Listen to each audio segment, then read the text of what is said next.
बिस्मिल्लाहिर्रहमानिर्रहीम अस्सलामुअलैकुम viewers, welcome to my YouTube channel. Viewers, कैसे हैं आप? उम्मीद करता हूं आप ठीक होंगे। वियर्स, आज मैं आपको पॉलीक्रोल सिरप का मुकम्मल रिव्यू दूंगा जो मैदे की तेज़ाबियत, सीने की जलन, हार्ट बर्न और पेप्टिक अल्सर के लिए बहुत मुफीद सिरप है। पॉलीक्रोल सिरप किन कंडीशन में इस्तेमाल किया जाता है, इसके फ़ायदे और नुकसानात क्या हैं, इसके कॉन्ट्राइंडिकेशन क्या हैं, तो ये सब कुछ मैं आपको वीडियो में बताऊंगा। भैया, सबसे पहले मेरी आपसे रिक्वेस्ट है, मेरा चैनल मेडिकोज इन्फो सब्सक्राइब करें। भैया, बात करते हैं पॉलीक्रोल सिरप की पैकेजिंग की, तो इसके एक पैक में 200 ml सिरप होता है और इसकी कीमत 40 रुपये है। ये किसी भी मेडिकल स्टोर और फार्मेसी स्टोर से आसानी से मिल जाता है। यस, बात करते हैं पॉलीक्लोर सिरप की फार्मूलेशन की, तो इसकी फार्मूलेशन में अल्मोनियम हाइड्रोक्साइड और मैग्नीशियम हाइड्रोक्साइड होता है। यस, बात करते हैं पॉलीक्रोल सिरप का सही तरीका इस्तेमाल और ख़ुराक की, तो पॉलीक्रोल सिरप दिन में 2 बार 2 चाय के चमचे इस्तेमाल करें, यानी कि 2 चाय के चम्मच सुबह और 2 चाय के चम्मच शाम इस्तेमाल करें। और सिरप को खाना खाने से 20 मिनट पहले इस्तेमाल करें तो आपको इफ़ेक्टिव रिज़ल्ट मिलेंगे। सिरप को 2 से 4 हफ्ते मुसलसल इस्तेमाल करें। व्यस, बात करते हैं पॉलीक्रोल सिरप को किन कंडीशन में इस्तेमाल किया जाता है और इसके फ़ायदे क्या हैं।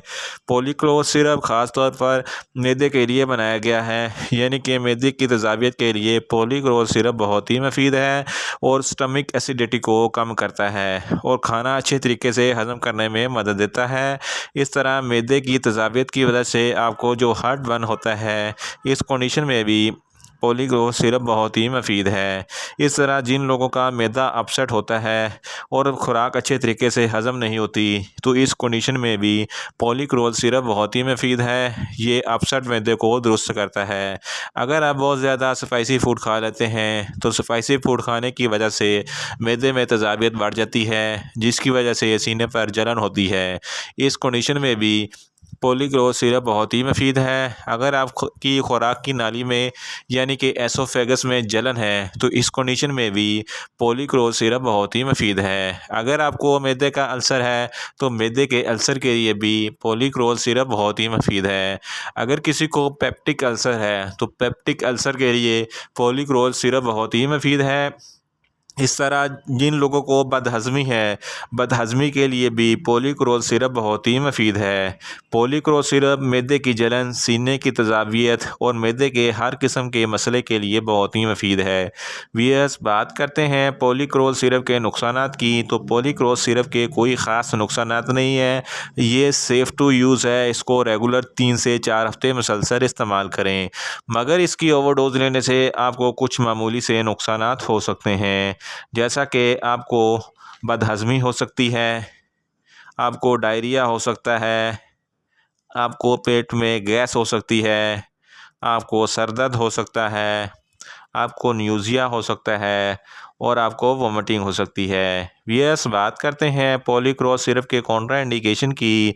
ऐसे मरीज़ जिनको पॉलीक्रोल सिरप के किसी भी अज्जा से कोई भी एलर्जी है, पॉलीक्रोल सिरप हरगज़ इस्तेमाल ना करें। लीवर के मरीज़ भी पॉलीक्रोल सिरप इस्तेमाल ना करें और प्रेग्नेंट ख़वातीन पॉलीक्रोल सिरप हरगज़ इस्तेमाल ना करें। वियर्स, ये था पॉलीक्रोल सिरप का मुकम्मल रिव्यू। उम्मीद करता हूँ मेरी ये वीडियो आपको अच्छी लगेगी। मेरी वीडियो को ज़्यादा से ज़्यादा लाइक करें, शेयर करें और कमेंट्स करें। और मेडिसिन के मतलब इन्फॉर्मेटिव वीडियो के लिए मेरा चैनल मेडिकोज इन्फो सब्सक्राइब करें और साथ में लगे बेल आइकन को लाजमी प्रेस करें, ताकि मेरी हर नई वीडियो आप तक बर वक्त पहुँच सके। मिलते हैं एक नई इन्फॉर्मेटिव वीडियो के साथ। अल्लाह हाफिज़।